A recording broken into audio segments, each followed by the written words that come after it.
Hey everybody, welcome back to Lessons Learned, the podcast where we aim to turn our experiences into your wisdom. I'm Randy, here today with Chris, Jared, Joe, and Talon. And you all asked, and we delivered. We are on the third installment now of the financial series that we've been doing. You guys seem to like that one a lot, so we're going to keep it rolling. So Chris, why don't you go ahead and take us in? Thanks a lot, Dingus. Part 3. Let's go. So, we're going to be talking about investments, right? We talked about financial minimalism. What was the first one about? Wow. How to jumpstart your finances. Thank you. I'm tired. I'm ready. A cup of coffee down. But, whatever. And I recorded a little clip with Randy about this one, so feel free to check out our YouTube on that too. Just the clip. Oh, genius name. That's the name I of love the it. show. Yeah, That is the name of the show. Just the clip. Hey. We're forgetting something, Chris. Oh, shit. Welcome back, Jared. Hey, Jared, He's back. I'm back. And I I'm mean, pretty much freezing. listening to the podcast, they didn't know that he was probably gone. Well, he because told me he's he been was in in every Vegas, right? episode, Yeah, but I think I mentioned it. Subtraction by addition. Welcome back.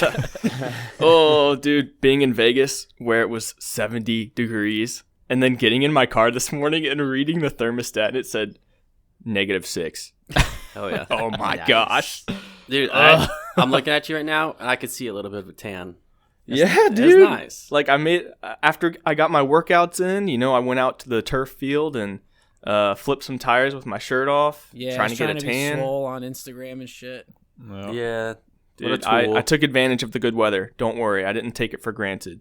You better For not. granted. Sure. It's been snowing for like the entire month of February. I'm pretty sure it's been below freezing the entire month as well. Yeah. It's colder here than it is in Anchorage, Alaska. Yeah, I believe it. It really is. No, I'm not surprised. It's insane. All right. Enough about weather.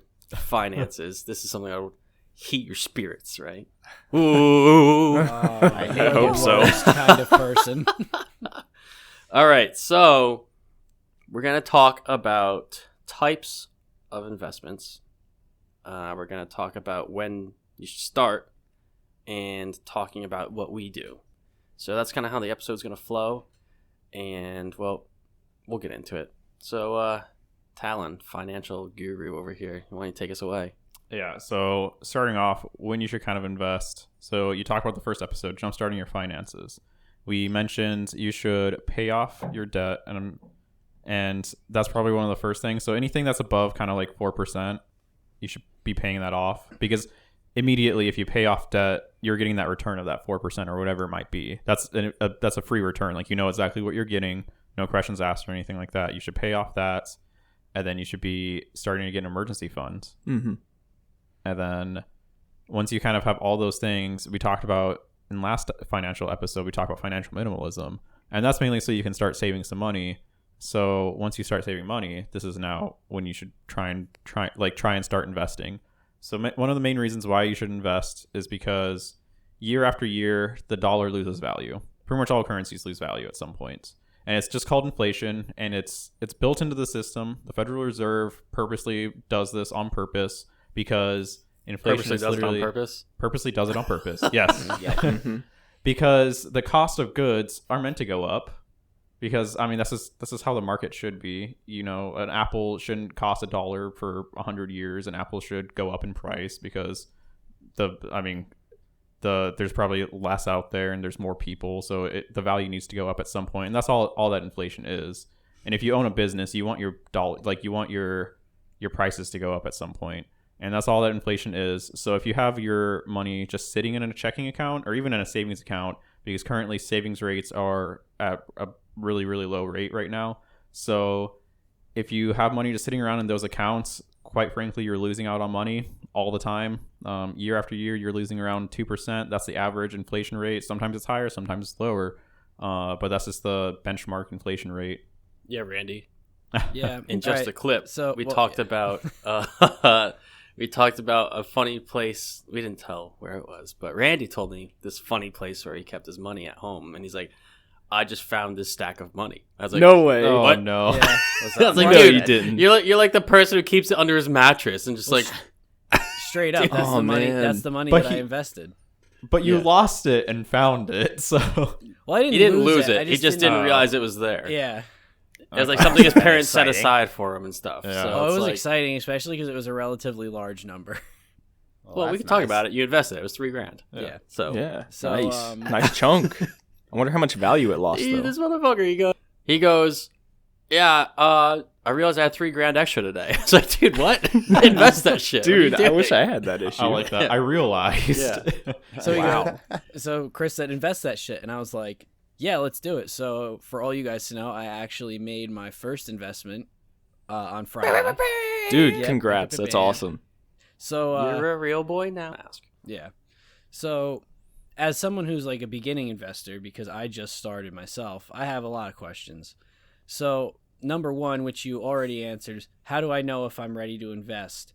But on top of that, there was the additional question of, is there a financial threshold I should aim for? Yeah, so the financial threshold really is. So, I mean, we talked about paying off your debt, Which and was also then- one of my questions. perfect. And once you have an emergency fund, and once you feel comfortable, like you just want to make sure that your random expenses aren't just going to be showing up. So that's the purpose of the emergency fund. But Right. you don't want to, because the thing about investing is that you don't want to you don't want to touch it. So you just want to make sure that's money that you don't need. So that's really the threshold right there. Is like once you have money that you feel like you don't need immediately. Right. But that can be kind of hard to gauge, especially once you're starting Yeah, out. like that number is going to be different for everybody. So here's a good real world example, right? Say, Randy, you don't really have much debt, but you do have school loans, correct? Correct. Do you know your interest rate on those loans? It's not good. I know that. I don't remember the. I don't Is remember it the around exact 6 number. to 8, or is it like 2 to 4? It's like 6 to 8. Yeah. So Pay Yeah. that. yeah, not that that's we need to pay that off first because what's your average market gain? Like 8%, right? Yeah. So if you're paying that 8% on school loans, anything you make in the market doesn't matter because it's just going to negate that. Yeah. That's a very good point. Yeah. That's why I said at the very beginning, kind of like if the interest rate's higher than like around 4%, you just want to pay it off because it's just 4%. I mean, you pretty much, like I said, you know you're getting a guaranteed return. You're not losing that money in interest, and because year after year, you never know exactly what the market's going to do. There's an average, yes, but that's across multiple years. So it's if it's above 4%, pay it off. Yeah. Now I want to get those loans because I have not only I have my loans and I also have my parents' loans that I'm paying off for school. I want to get those loans consolidated at a better interest rate. So would you say that if I got that down to like, if I got an interest rate that was 4%, would you say it wouldn't be as critical to pay that off? I mean, obviously you want to pay it off still, but right now, like it wouldn't be feasible for me to pay off the entire thing. So would that be a better option?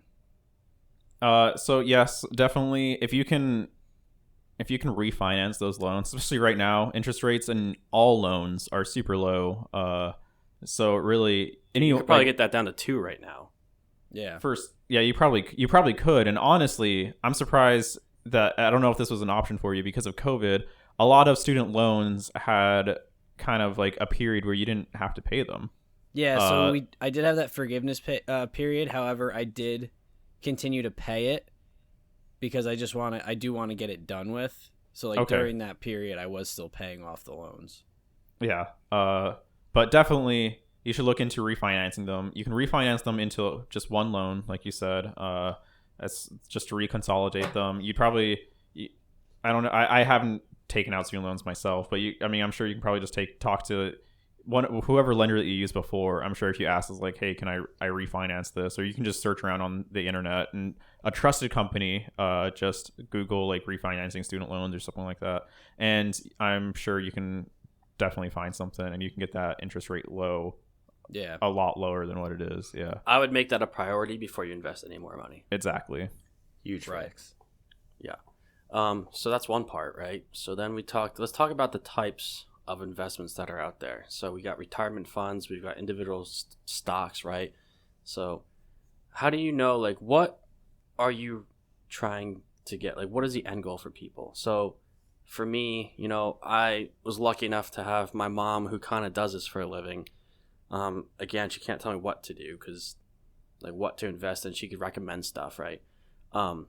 So I've always had that mindset of start saving now because when I'm 60, I'm going to have all this money, right? And that's important. It's what a lot of people don't do. Like, I know people my age and even older that don't even have retirement funds started yet. So that's a huge loss because of that compound interest, right? So you're losing all that money. You've got since I was 18, I'm 27 now. It's 9 years of interest that I would have lost out on, right? But I've been investing since 18. So let's talk about the different retirement funds and all the other avenues we can go. Yeah. So to go along with the actual investment accounts real fast, I just want to say there's other accounts. Of course, there's savings accounts. Right now, the interest rates are low, though. But if you just have money sitting around, at least put it in a savings account. For example, I know my savings account, I make at least 1%, which is probably about the highest that you can mostly get right now. But at least that's money. That money is doing something better than sitting in a checking account. And you also have the option of CDs, so certificate of deposits. Those are similar to saving accounts, but you can't withdraw the money. But the interest rate stays locked in. So say you pull out, like you start a 12-month CD or something, and it's at a 1%. Even if interest rates goes down in that 12-month period, yours stays the same. But those are some options if you do have money sitting around, but you might need it in the near future. At least your money's doing something. But for the actual investment accounts, because those aren't really investing, that's just to kind of protect your money from inflation a little bit. Yeah, and for example, like my savings account and my checking account make 0.001%. Trash. It's straight trash. So 1% is really good. Yeah, you've always got on me about that. Like, Chris, you need to switch your bank, and I'm like, yeah, you're probably right. Yeah. But the actual investment accounts, so we have basically there's two types, like two overarching types. There's tax advantage, and then there's taxable investment accounts. And the tax advantage ones are probably what most people know about. So those are going to be like the retirement funds, and then the taxable ones are just going to be simple brokerage accounts. But for the tax advantage accounts, we have probably most people have this from their job. The 401k, that's the most common retirement fund that people have because they, like I said, they get it from their employer. 401ks are they get you save taxes currently. So let's say you're 24, whatever money you put into that 401k, you're not getting taxed on that money at this time, and it can help lower your taxable income for that year. But when you decide to pull out that money, that's when you're going to get taxed, and it's going to be at your normal income level at that time that you pull out that money. So say you're making $20,000 now, investing like $2,000 of that, right? You're at a very low tax bracket, and then you start making $200,000, which we all hope to make one day, right? And by the time you're age 50 or 55, whenever you're ready to retire, right? And then you think about take 59 and a half. 59 and a half, yeah, right? Yeah. So you take that out, right? And you're making $200,000 now, you're going to get taxed at that tax rate. So that can be a big thing to consider. Yeah, something to think about. Yeah, so that's Chris already kind of talked about it, the different types of getting taxed at the beginning, getting taxed at the end. So it's really rare, but they do exist. There are Roth 401ks. And again, that's from your employer. The difference because we'll talk about Roths, it kind of goes between all of these types of accounts.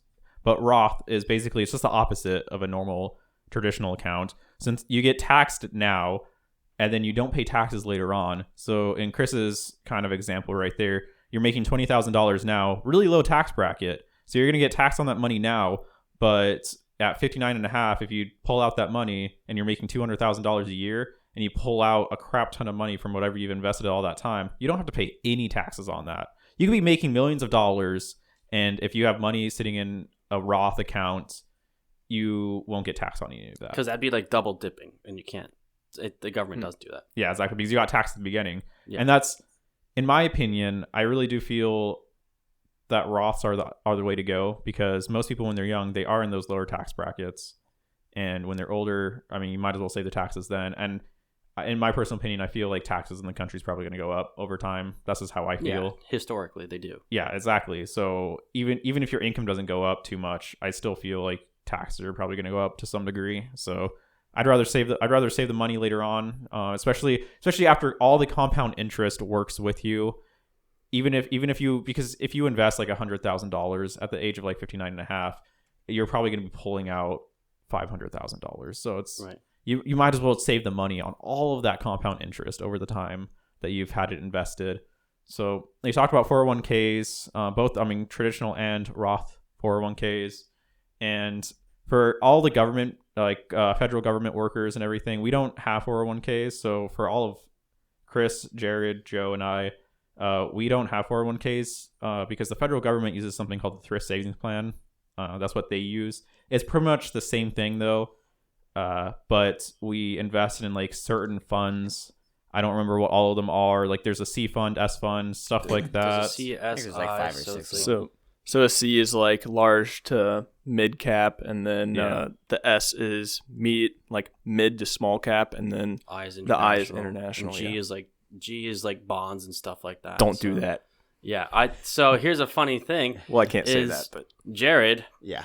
before he was starting to invest in everything like Yeah, this, his he was mom like, helped "Yeah, me. I've been contributing to TSP," and I, cool, dude. Like, what fund you in? He's like, "What?" I was like, "Oh my god, no."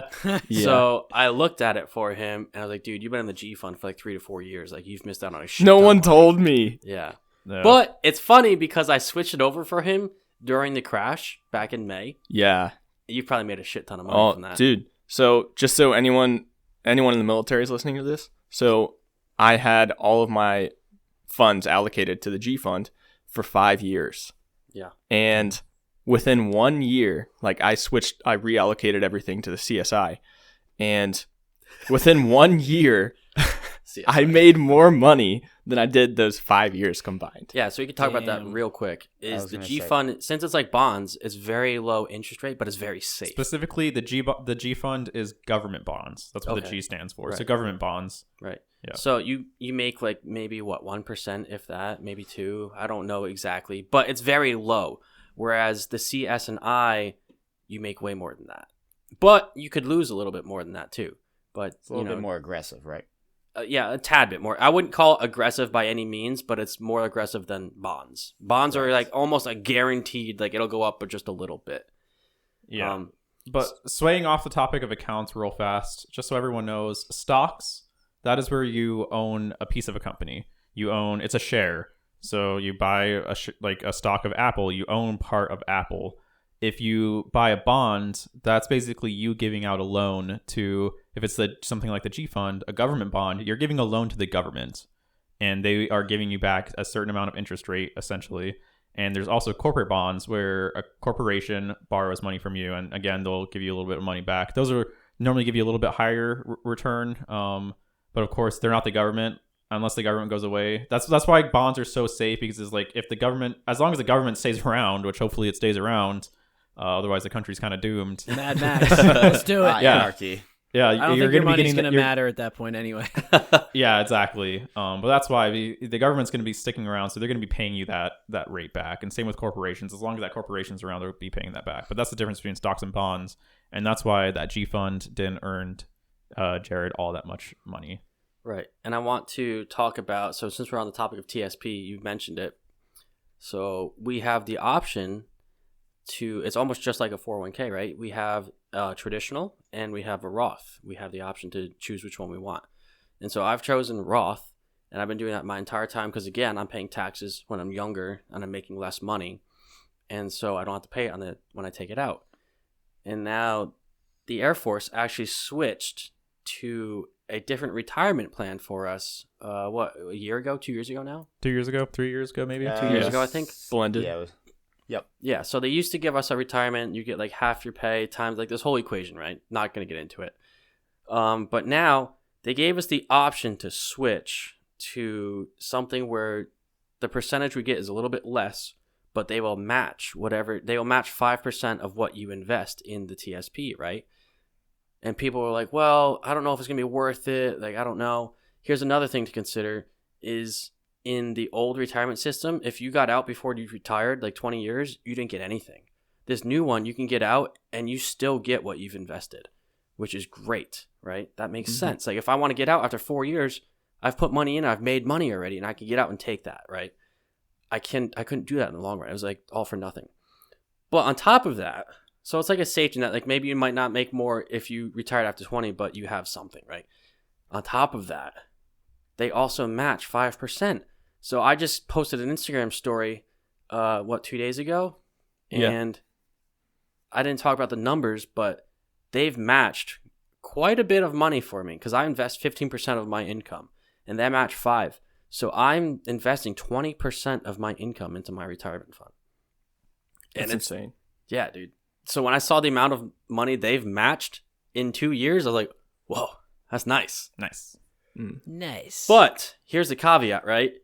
The money they match, I didn't know this because I was very confused when I saw my, I guess I'll call it receipt. I don't know what you'd call that piece of paper.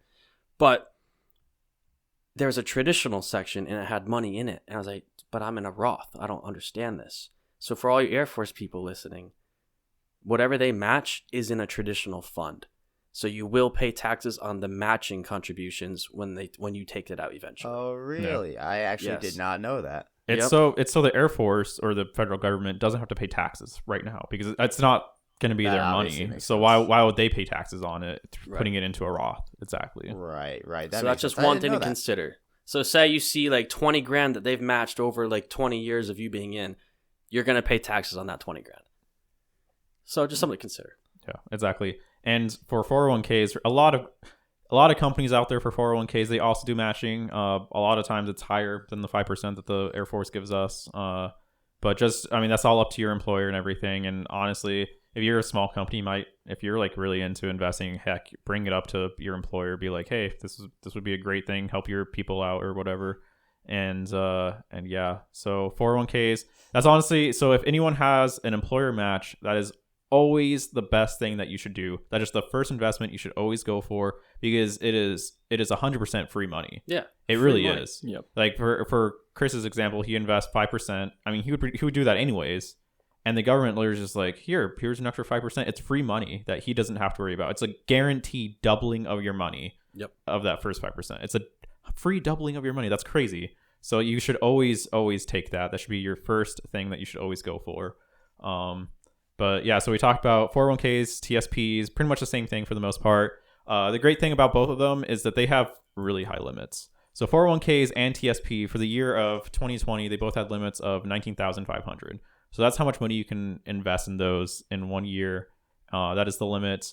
And if you don't have an employer, say you work for yourself, or if your employer doesn't have 401k options, this is the next account's for you. It's going to be called an individual retirement account. So an IRA, again, there's a traditional and there's a Roth, and pretty much any stock brokerage and almost any bank that has any form of investment firms can give you this option. So if you don't have any form of retirement account from your employer, this is the best thing that you should look into. Honestly, if you have a bank account, your bank probably has an IRA option. But you can definitely look around for multiple banks, shop around for your IRA accounts. But the difference between an IRA and a 401k and TSP is IRAs normally have lower limits. So per year, they only have $6,000 limits versus the almost $20,000 for the TSP and 401k. So they have lower limits, which kind of stinks. But again, you have the traditional and then you have the Roth. And if you have a 401k and if you have a TSP, and if you're already reaching that maximum, you can also get an IRA if you want. So if you have a 401k and you're reaching that $19,500 a year, you can also get an IRA, and you can also then reach that limit of $6,000 if you wanted to. So you can kind of double dip in different types of accounts if you really wanted to. Wow. Yeah. And the great thing about IRAs versus something like the TSP is you can invest in whatever you want. So the TSP has it has certain funds that then the TSP chooses for you. But a IRA you can invest. So let's say you want to just invest in Tesla. You want all your money to go to Tesla. You can put all of that into an IRA. You can invest in whatever you want for an IRA. So yeah, IRAs are for pretty much anyone. Just look at whatever brokerage, shop around at banks. You can open up an IRA. And the last tax advantage account that I can think of at the moment is a health savings account, which I feel like a lot of people probably don't know about. especially us in the room. I don't know about it. Yeah, so Yeah, health not savings really. accounts, they have somewhat low limits of only 3,550 a year, but a health savings account. So it depends on what health insurance you have, but if your health insurance, if it's mainly like only health insurance that covers like major accidents and stuff like that, you probably have a health savings account available to you. So like I said, it only has a limit of 3,550 a year. But you can throw money in there, you can invest it, and it's completely tax advantage. So when you pull that money out, it has to be for actual health expenses though. So that's the biggest thing. But it's a great thing. So if you choose a health insurance plan that's cheaper a month but has like lower coverages, but gives you an option of a health savings account, that's honestly not a bad idea to use something like that. Because over time, let's say like if nothing bad happens to you, hopefully nothing bad happens to you, you can. That money that's sitting in there, I mean, you have compound interest working with you. So let's say like 20 years, you just throw in money every single year for health savings account, and with compound interest, you can have like $100,000 sitting in here to cover any health expense, completely tax free. Even like prescriptions, any little tiny health expense, you can pretty much cover for this.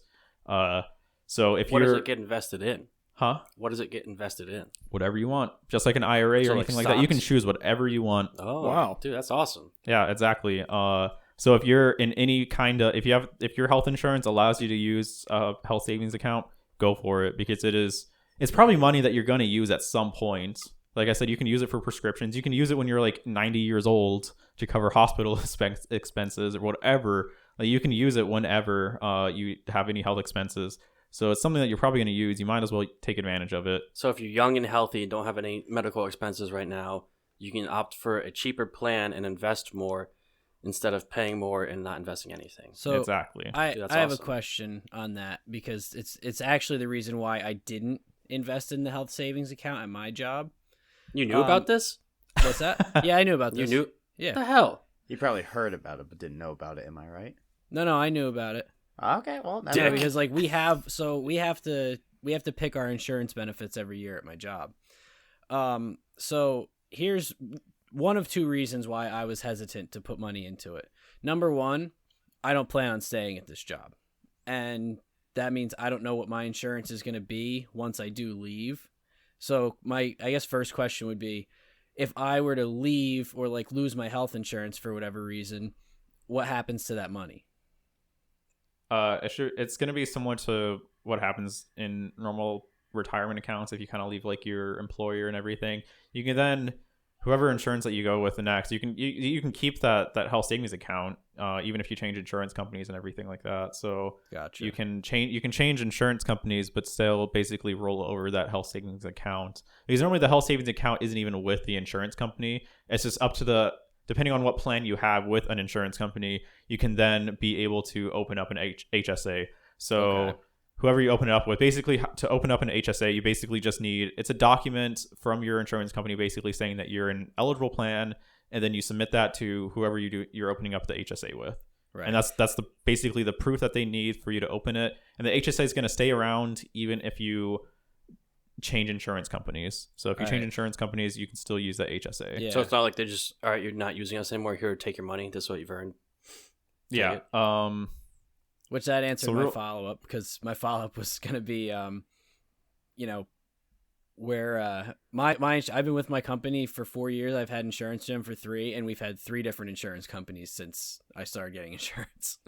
Yeah. So like your HSA would have still stayed around even if the insurance companies kept switching Yeah. and everything. So Gotcha. yeah. Interesting. There you go. Sweet. And So that's now 3 you know- types the of more you know. investments, right? So we talked about all that. So do you want to get into what we use to invest now? Apps? Well, actually, there's still some. So we only talked Yeah. about the tax advantage accounts. Oh, true. There's so more.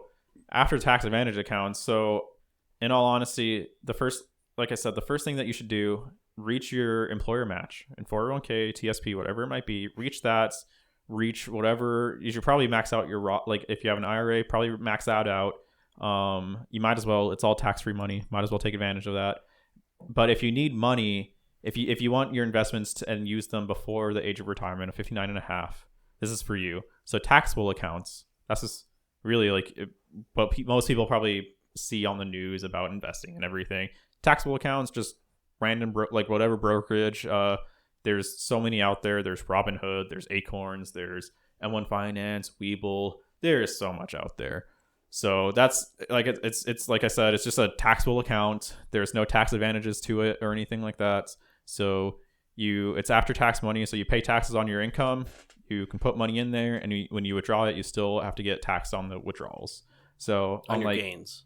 Yeah, on all the gains and everything. Did somebody say gains? Oh yeah. Protein. Yeah. So that's the downside of them versus the tax advantage ones, because you have to pay more money. But you don't have to wait till 59.5 to take out the money. So that's the most important part right there. You don't have to wait to utilize your money that you. And that's where day trading comes into play. Like, people can day trade doing this. Yeah.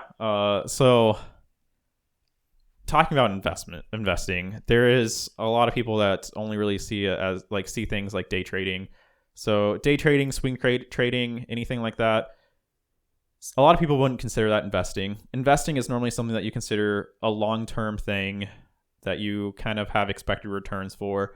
Day trading, yes, you can only do this in taxable accounts, but day trading, as Chris kind of just said, it takes place in a day. At the open of the market, you can look at a stock and be like, I'm going to buy the stock, and at the end of the day, it's probably going to be more expensive, so I'm going to sell it at the end of the day, kind of thing, or whenever at the time throughout the day you can see that the stock goes up. That way you can make money right then and there during that day. You can make money right at that moment. There's also swing trading, which normally takes a couple weeks, and that's just basically, again, you buy some stocks, and it's just in a week it'll probably go up, and you wait a week and you sell it.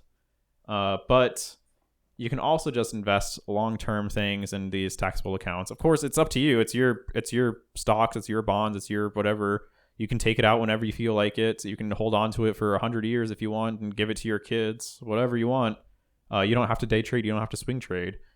But I mean, so even though I said that they're not tax advantage accounts, so the U.S. tax system, you have short-term capital gains, such as just you have your income, you have short-term capital gains, which is so if you do day trading, if you withdraw money within that first year, you have short-term capital gains. You have to pay taxes on that, which is at the same rate as your normal income level, but you also have long-term capital gains. So in those taxed accounts, if you hold on to that money for over a year, then you are taxed at a lower bracket, and the max bracket for long-term capital gains is only 20%, which is great. And if you're an individual person, so for everyone out there, if you are wanting to do something like financial independence, retire early, or anything like that, you want to retire before 59.5, or you want to utilize that money before 59.5, and you want to use these taxed accounts, you should definitely hold on to your money for over a year,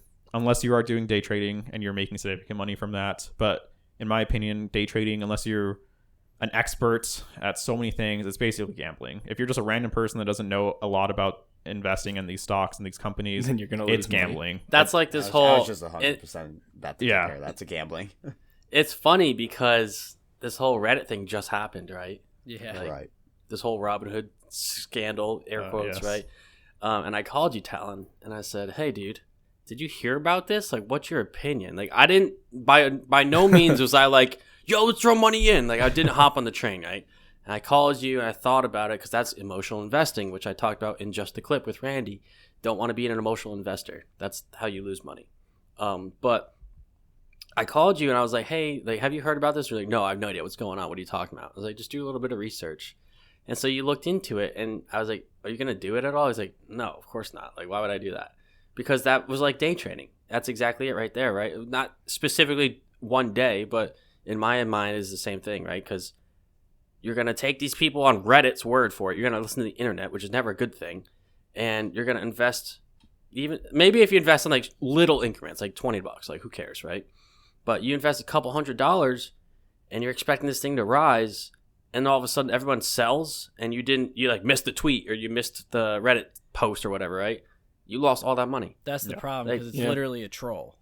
It's so volatile. Like, you can't control that. So that's funny because that short term, like, it's not for me. And you didn't want to do it. Yeah. And I was like, well, if Talon doesn't want to do it, maybe I don't want to do it. Yeah. Of course, like, The sad thing is people got really rich off GameStop and a lot of other things. Like, I mean, a couple other stocks have been doing it. Like now they're AMC. Wall Street's bets are trying to hit like all the cannabis stocks and stuff like that. We're trying to, a lot of stuff's happening. But the biggest thing is that it's gambling. It's gambling twice. In all honesty, you're gambling to hope that you are going to get in at a low price, and you're going to be gambling again when you go in and try and sell. You're gambling twice. It's a terrifying thing, because if you make one wrong move, that you're basically screwed. And then here's a one other thing to consider is, like, for me, you have the premium M1 app. Like, M1 is the app we all use here. I don't have a premium, so that means I can't trade that day. I have to wait 2 or 3 days for that money to process, right?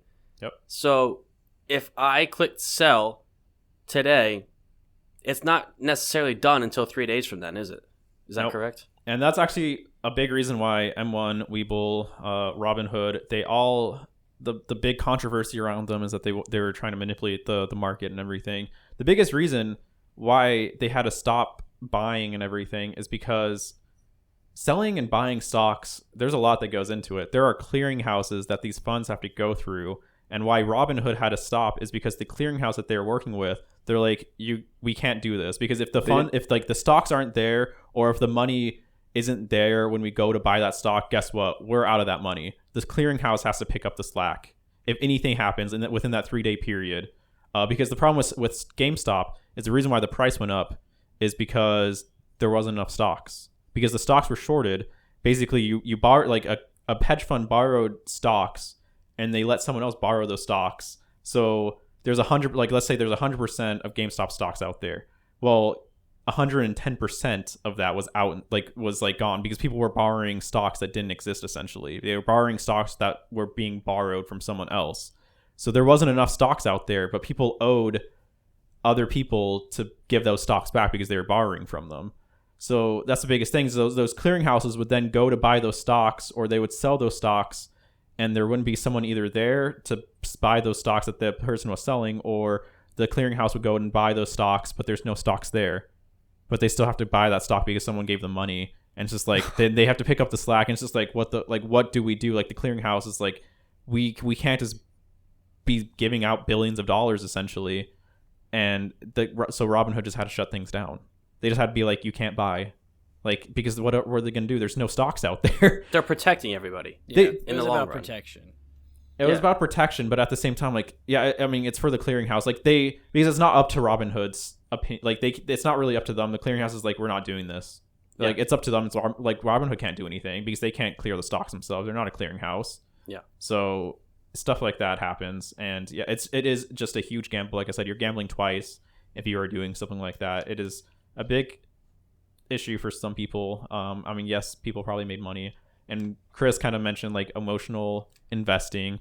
So one of the big terms in investing is called FOMO, fear of missing out, and that's exactly what probably happened with GameStop.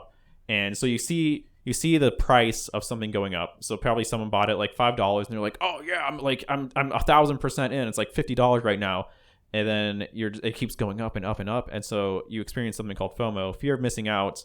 And now the price of GameStop's sitting at like $300, and you're like, I'm gonna get in because this is gonna go up to $1,000, and then it goes up to like $370 or whatever, and then it just goes down to like $100 because you had the fear of missing out. You put in at the high because everyone else is talking about this. You don't want to miss out on it, but then you get screwed on it. And here's the other thing, right? Investing. Right. And I called you, and we talked about it, and then we talked things through. We thought about it. We did some critical thinking, and I was like, Talon, wait a second. This has been going on for like a day or two now. If we're just now hearing about this and we didn't catch it at the very beginning, we're probably going to miss out. Yeah. And that's what a lot of people didn't do. They didn't think about that. Like, this all started like a week ago. I'm going to invest today. Like, dude, you've already missed out. They're about ready to sell. Like, you're going to lose money. Isn't there a saying? It's like, start seeing that like thousands of dollars, because I know there are people who made like tens of thousands of dollars. They put their life savings in at the very beginning. So when you see all that money that you made, you're like, it's time to go. Yeah. You have to be smart when you do it. I think there's like a saying, it's buy the rumor, sell the news. Yeah, exactly. Something like that. Like, if you're a day late, you're way late. And the sad thing is, I know a lot of people when I was out in Vegas who were talking about the whole GameStop thing. And I know a lot of people who actually bought into GameStop. Oh, no. And they're telling me same. this, I had thought about that and I'm like, no, it's already too late. I'm not going to put any money in it. Like, I didn't want to in the first place. Like, GameStop was never on my radar to invest into. So they're telling me like, oh man, I got in at like 270. And I'm just thinking, dude, it's going to tank. And I actually told them, I'm like, have you invested before? And half of them said no. Yeah, this So is I'm the just thing. like, dude, this is FOMO. This is like the Yeah. definition of FOMO. You need to just sell right now, like while you're ahead. It's going to plummet, man. And they all lost money. Yeah, it's crazy because, again, the internet, everyone thinks they're a genius. Like, oh, I'm going to hop on this train. I've never invested before, but GameStop, hell yeah, let's go. Yeah. I'd argue that even like, a majority of people in the community, that Reddit community, Wall Street Bets, are amateur traders. Oh yeah. So like, Yeah. I mean, just a majority of people lost money in that. Yeah. Yeah, so Because the thing about investing is that if you're making money on it, technically someone else is losing money. It's a give and take because you make a lot of money on a stock, you sell it, someone has to buy that stock. That person's losing out on money that you basically just gained. right. So you could be a winner. There has to be a loser out there. That's a sad truth about really anything financially in life because there's only so much stuff, so much funds out there. If Right. you're winning, someone else is missing out on it. Sounds So, similar to gambling. yeah, trying to get away. We dove pretty deep in there because, I think we were kind of passionate about that. yeah. It was current events, Yeah. So to kind of get back on topic and to kind of put all that together, stuff like day trading, swing trading, in reality, it's basically just gambling. Yes, some people are really good at it, but if you look at some of the biggest financial leaders in this country, Warren Buffett, a lot of people out there, they basically just like long-term investing. That is the thing to do. You will not lose money. Statistically, you will not lose money. So going back to kind of like, I guess now we can kind of talk about types of investing, like what we personally like to invest in. Yeah. But to finish things off with the taxable accounts. So if you are thinking about retiring earlier, you want to utilize those funds sooner before retirement, such as myself. I know I'm trying to reach what's called FIRE, financial independence, retire early. If you are an individual making less than, if you're making $40,000 or less as an individual, or $80,000 as an individual, or as a married couple, if you withdraw funds, long-term capital gains that you've had for over a year, you don't have to pay any taxes on it. So for myself, I live comfortably under $40,000 a year myself, but I'm also married, so I can make more than that. So that's why I stopped investing in my retirement account. Some people told me it's really dumb, but if you understand the tax code, it doesn't make a difference because once I retire on my own investments for my taxable accounts, I'll still make less than $80,000 a year. Guess what? I don't have to pay taxes on it because it's long-term capital gains. So I might as well retire now. And you can read all about this in Rich Dad Poor Dad, which you recommended, right? Yes. Does he talk about this? Because I haven't finished it. No, he does not. Oh, okay. No, Well, Fire doesn't really get talked about too much in Rich Dad Poor Dad. Gotcha. But well, I did start reading that book. So did Jared. And, this episode's gone pretty good so far. So to not overwhelm you guys, we might break it up into a part 1 and part 2. So, start reading that book if you haven't already, because it's a good place to start. Yeah. And take our advice. Maybe don't listen to Reddit right now, guys. Also, for those who didn't know, maybe all these like amateur traders didn't know there's a tax code, short-term, long-term capital gains, So do your research, guys. Don't just FOMO. Don't just hop on that train. those GameStop people could be paying up to, depending on their state, up to 70% of those gains on taxes. Oh, I've depending made on their $10. tax bracket. Oh, no, you've made $3. Yeah. Oof. I have $3. So yeah, if you like this and you're into it and you want to know what we invest in and what we kind of recommend, we're not going to tell you what to invest in, but what we personally do, join in for part 2. All right, guys, this has been Lessons Learned. Thank you all for listening. Don't forget to subscribe to our podcast and go follow our other social media pages linked in the description. From all of us here at Lessons Learned, have a good day And see ya.